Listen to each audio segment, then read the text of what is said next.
Я, как уполномоченный по правам ребенка, защищаю права несовершеннолетних в Абхазии. Для меня важно, чтобы весь спектр необходимых прав детей были защищены в Абхазии. Но на практике, к сожалению, иногда бывает по-другому. У нас очень много случаев обращения в наш аппарат. Если говорить за прошлый год, было 65 обращений по нарушениям прав ребенка по различным направлениям. В общем, за 2,5 года существования аппарата уполномоченного по правам ребенка было более 150 обращений. По осуществленному нами анализу на первом месте находится нарушение прав ребенка, связанные с фактами насилия в отношении детей. Далее по количеству обращений очень много связано именно с нарушением права ребенка общаться с родственниками, с правом воспитываться в семье. Также очень много обращений, связанных с отсутствием у детей документов, удостоверяющих личность. И можно сказать, что замыкают эти обращения факты, связанные с нарушением права ребенка на материальное обеспечение. То есть, когда один из родителей не оплачивает алименты. Общеизвестно, что общение ребенка с членами его семьи является главным атрибутом его счастливого детства. А когда данное право нарушается, выявляются определенные негативные факторы, которые в последующем могут повлиять на всю его жизнь.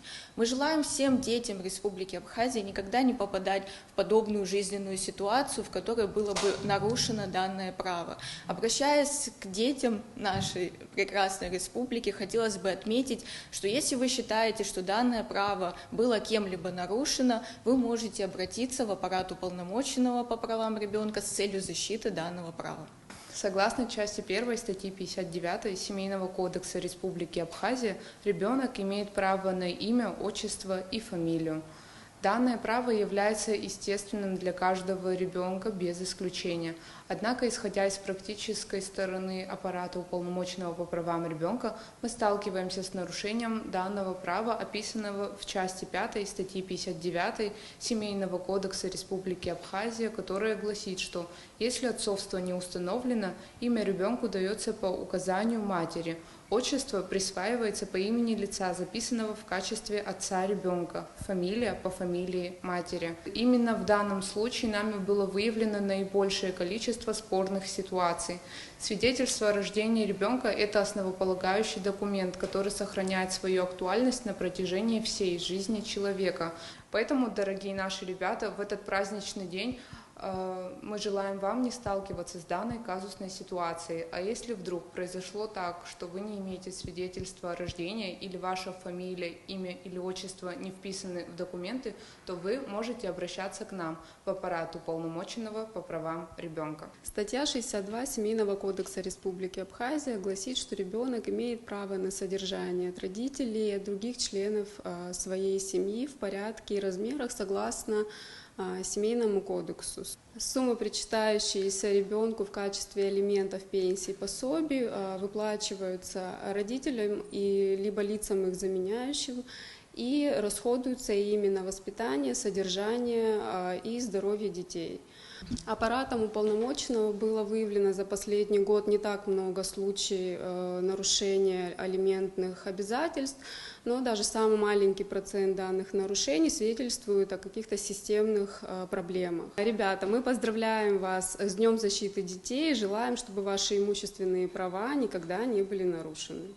Право выражать свое мнение является одним из важнейших и неотъемлемых прав личности. Право ребенка выражать свое мнение означает, что ребенок вправе получать, искать или передавать информацию в любой доступной форме. Согласно статье 58 Семейного кодекса Республики Абхазия, ребенок вправе выражать свое мнение при решении в семье любого вопроса, затрагивающего его интересы, а также быть заслушанным в ходе любого судебного или административного разбирательства. Особое значение мнение ребенка приобретает по достижении им возраста 10 лет.